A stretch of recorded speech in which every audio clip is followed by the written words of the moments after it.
Primeiramente, bom dia. Eu sou o discente Alexandro e faço parte do grupo de Abaetetuba, que realizou a pesquisa juntamente com o restante da equipe sobre a famosa cobra grande de Abaetetuba, conhecida como Norato. E hoje vamos falar um pouco mais sobre essa conhecida cobra aqui da nossa região, através de algumas histórias, relatos, poemas, músicas e algumas ilustrações. Bom, sem mais delongas, vamos começar a nossa apresentação. A lenda da cobra grande é uma história bem famosa na região amazônica. Possui diversas versões conforme a região onde ela é contada. Alguns personagens amazônicos, até mesmo ser associados aos elementos, é a grande cobra. Se encaixa perfeitamente junto com o boto e a iara no elemento água por serem criaturas marinhas nesses mitos. Cobra Grande, no dizer de Paz Loureiro, possui um ciclo de interesse inesgotável e vasto de transfigurações. A versão mais conhecida da chamada Norato conta a seguinte: certa mulher foi encontrada por uma cobra grande e ficou grávida. Quando chegou a hora, ela pariu duas cobras no lugar de duas crianças, e elas foram jogadas no rio. Eram duas cobras encantadas. Caninana era má e Norato era uma cobra boa. Evitava que sua irmã afundasse as embarcações. Certa vez, Caninana se namorou com outra cobra de fundo, e eles se juntaram para causar o maior transtorno aos moradores da região. Por isso, Norato os matou, ficando cego de um olho por causa da luta. Depois disso, Norato, como era uma cobra encantada, começou a assumir a forma humana e se apresentar às outras pessoas, geralmente em festa de beira de rio, para escolher alguém que pudesse quebrar seu encanto. Para que isso, para que isso ele marcava um horário e um local, dizendo que apareceria em forma de cobra, para que cortassem seu rabo com um teçado virgem e logo em seguida jogasse o leite do peito em cima. Se a pessoa ficasse com medo e não cumprisse o acordo, o encanto de Norato dobraria. Um dado significante é que, após o desencanto, o fogo é usado para queimar a pele da cobra no qual Norato morava. Trata-se de um fogo purificador, no qual carregava as noções antagônicas do bem e do mal. Conforme Bastland, brilha no paraíso a brasa do inferno, e é a doçura e a tortura. No registro de Carvalho, o corpo da cobra foi queimado e reduzido às cinzas. Uma curiosidade é que em algumas versões da cobra grande, a cobra grande pode ser filha do boto, que poderia ter seduzido sua mãe e engravidado. Versão de Abaeté. Outros espaços da Amazônia também têm sua origem associada a esse mesmo enredo, como acontece, por exemplo, com a Ilha da Pacoca, considerada encantada no município paraense de Abaetetuba, que teria ficado encantada justamente depois de uma moça que se assustou diante de uma imensa cobra que dormia no quarto em que um belo rapaz, Norato, havia se recolhido para repousar. Segundo Bruno de Menezes, com um grito de pavor da moça imprudente, a cobra deu um grande urro, dizendo: Te perdeste e me condenaste, ruim da palhaça, e desaparecendo tudo no abismo das águas. Muitos contos possuem essas versões, onde um encanto pode ser quebrado por uma jovem moça, tendo nos mitos e nos contos de fadas, como a princesa e o sapo, a bela e a fera, porém, a diferença é que os finais são diferentes. Os mitos, fim trágicos, e os contos de fadas, finais felizes. A cobra grande me parece até agora um animal fabuloso. E nunca me esquecerei da lenda da cobra Honorato, que muito me divertia em criança. Era o caso de uma rapariga mestiça ter dado à luz a duas cobrinhas, uma das quais cresceu tão prodigiosamente que foi vista no Tocantins, em todo o distrito de Cametá. A fábula impressionará o fetichismo da gente ignorante, garantindo que Honorato se transformasse em um guapo rapaz para dançar nos folguedos e pagodes, guardando o incógnito de sua condição. Esse tipo de relato ignora a natureza do mito-lenda, pois as histórias de Norato estão ligadas à etiologia de vários lugares, como se viu anteriormente, e esse tipo de explicação é uma das funções do mito, conforme Eliade, pois O mito narra como, graças às façanhas dos entes sobrenaturais, uma realidade passou a existir. Esse conjunto de narrativas em torno do surgimento de determinados locais se constituiu a partir de variantes da história da cobra Norato, a qual é considerada característica do Pará, como é referido por Carvalho, a pátria de Honorato. Não está definitivamente assentada. Muitas são as regiões paraenses que disputam esta glória, porque a lenda é genuinamente do Pará. Por esse perfil, Cascudo considera que o ciclo da cobra Norato é o que há de mais brasileiro. No entanto, ele apresenta a ressalva de que é nacional se ignorarmos os episódios semelhantes em todos os folclores do mundo. Nesse sentido, há que se considerar, por exemplo, um diálogo como uma narrativa de Antônia de La Salle, publicada no século XV e comentada num livro de Mariana Wanner. La Salle se dedicou a investigar em torno da história da Sibila, personagem considerada lendária no sul da Itália, possuidora de atributos como a previsão do futuro. Ele expõe a história de um cavaleiro alemão que alcançou o reino da Sibila, enamorou-se por ela e lá passou a habitar com homens e mulheres de beleza considerável, aspecto que ele descobriu ser ilusório, pois, de modo semelhante ao que acontece no enredo da história de Norato. Há, portanto, uma corrente diversa da apontada por Carvalho em relação à delimitação da lenda da cobra Norato às terras paraenses, como se percebe na postura de Bruno de Menezes, para quem ela é de repercussão universal. Prova disso são as múltiplas conexões entre esse enredo e textos advindos dos outros lugares e de outros tempos, como já fiz anteriormente em relação ao texto dos irmãos Grimm. No caso do enredo trabalhado por último, o da descoberta da zoomorfia do protagonista, podem-se perceber ecos de uma tradição anterior, advinda, segundo Cascudo, de nossas heranças africanas, pois os africanos trouxeram muitos mitos onde as serpentes figuravam, e também de fontes lusitanas, a partir, por exemplo, das mouras encantadas, que podem ser mulheres que se transformam em serpente e procuram quem quebre seu encantamento. Como se vê, a lenda de Norato, apesar da mudança de gênero dos protagonistas, possui vínculos com textos variados e a perspectiva comparativa permite uma fértil leitura dessa lenda.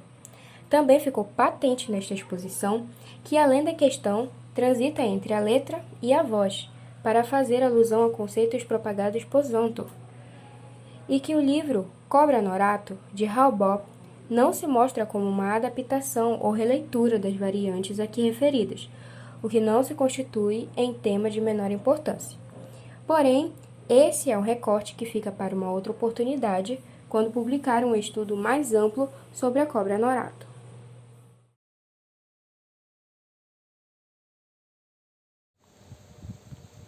Terra à vista, ali é Pacoca, a ilha encantada. Ela dá o rumo perfeito ao rio Pique-Arana, onde papai cultivará milho, arroz e cana. Mamãe não cansava de contar que ela virava navio à meia-noite e que a cobra grande aparecia do nada, porque a maldição ali se implantará sob os olhos mandigueiros do luar. A gente viajava de reboque quase ao amanhecer, eu e meus irmãos, para estudar na cidade. Quando chegávamos de volta, mamãe se alegrava e agradecia. Graças a Deus, ainda bem que a Pacoca adormecia.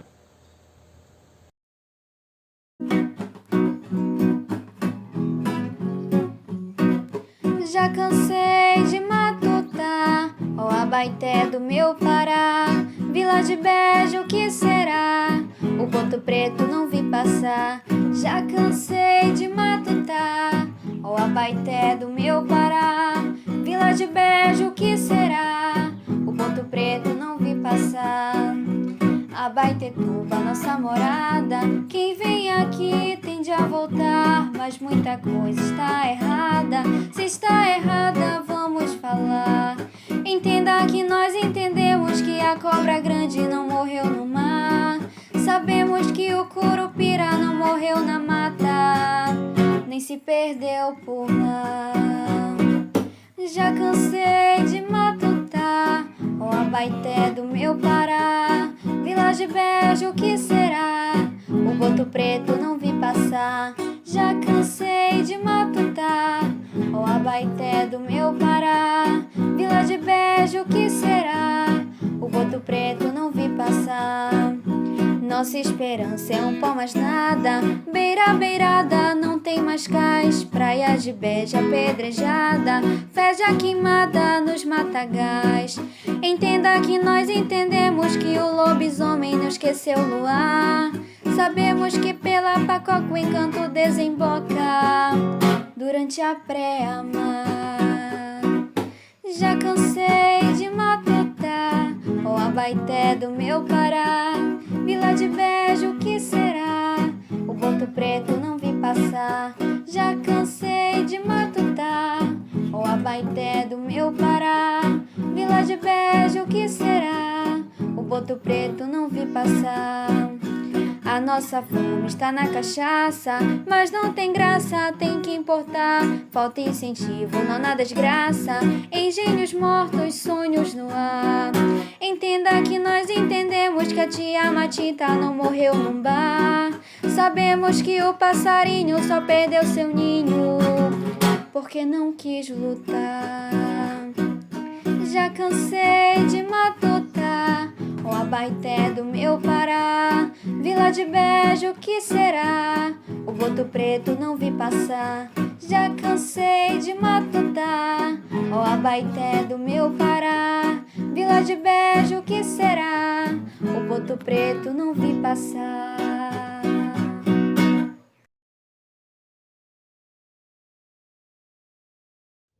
Adenaldo dos Santos Cardoso é cantor, compositor e poeta. Nasceu em Belém no dia 6 de julho de 1957, mas tinha a cabeça e o coração abaiteuara. Filho de Ângela Joana dos Santos e Alexandre Ferreira Cardoso, ambos abaetetubenses.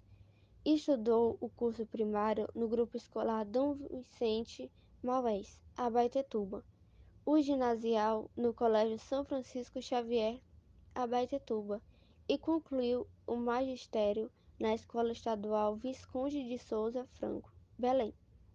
Foi bancário e comerciário. Hoje em dia, Adenaldo é educador social da FUNPAMPAM em Belém. O roteiro artístico que compõe o currículo de Adenaldo dentro da história abaetetubense constitui de participações em concursos literários, peças de teatro, concursos e festivais musicais como o da Semana de Arte e Folclore de Abaetetuba, SEAF, onde foi premiado pela música Encantos e Desencantos, de Abaeté, interpretada por Ney Viola e Moisés Rodrigues no ano de 1989. A composição Encantos e Desencantos pronuncia todo o seu amor por Abaetetuba, onde relata toda a realidade da cidade e de uma das praias locais e a Vila de Beja. Sua preocupação social com as lendas e animais da região, fazendo com que essa canção seja, além de uma reflexão sobre a educação ambiental, um protesto social e musicado.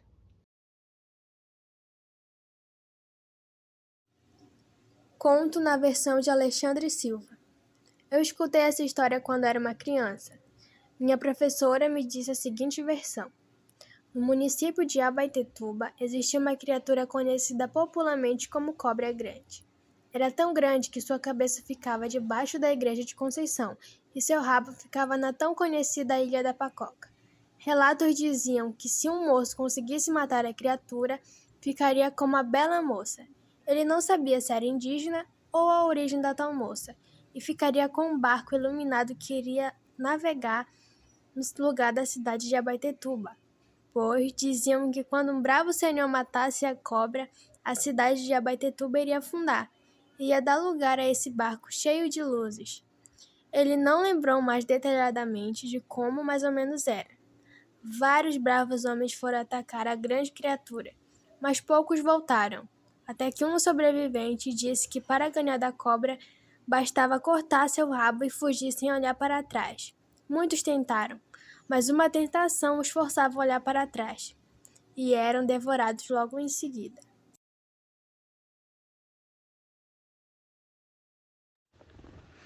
Memórias abaetetubenses. O velho trapiche de Abaeté.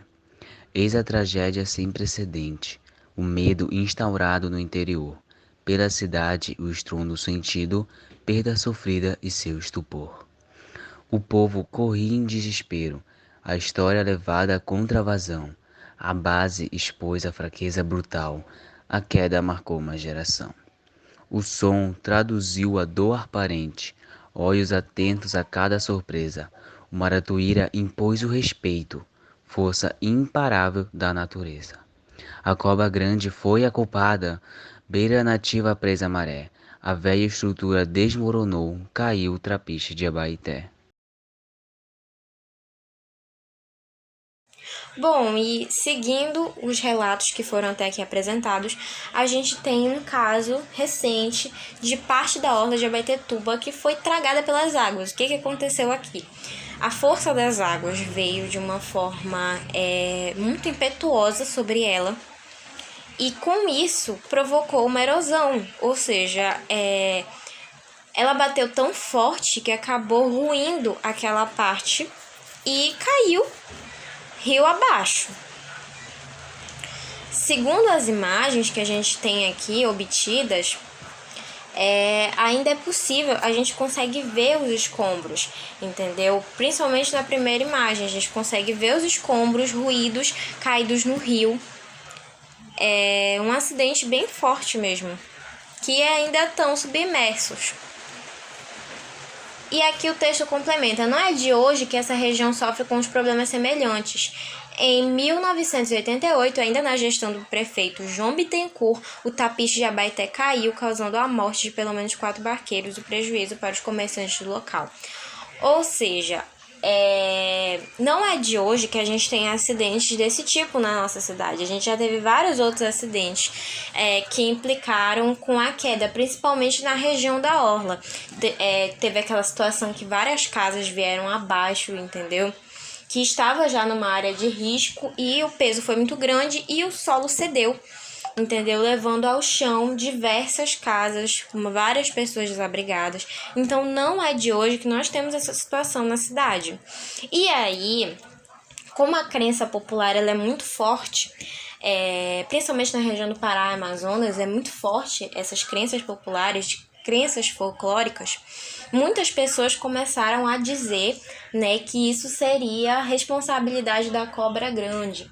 Né, a título de informação, a cobra grande seria uma cobra que vive embaixo da cidade, né? E muitas pessoas responsabilizam esta cobra pelos desabamentos, entendeu? E não foi diferente aqui nessa notícia.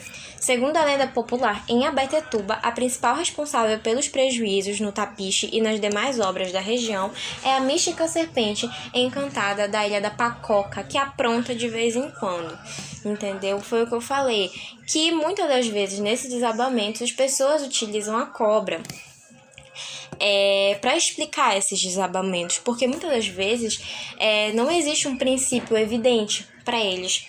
Então, principalmente as pessoas mais do interior, elas utilizam a explicação da cobra, que a cobra se moveu de uma forma muito brusca e acabou por afetar, né, determinada região, que por conta dela cedeu.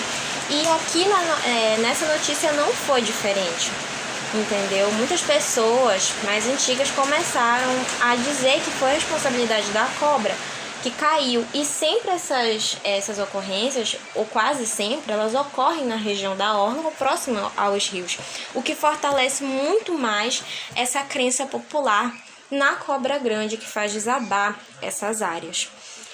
Sem cobra grande ou com cobra grande, a gente ainda tem o prejuízo. A gente tem que arcar com os prejuízos desses desabamentos. Mas fica aí no imaginário popular, né, esses desabamentos causados pela cobra grande, e é algo que até fortalece os mitos e as lendas da região.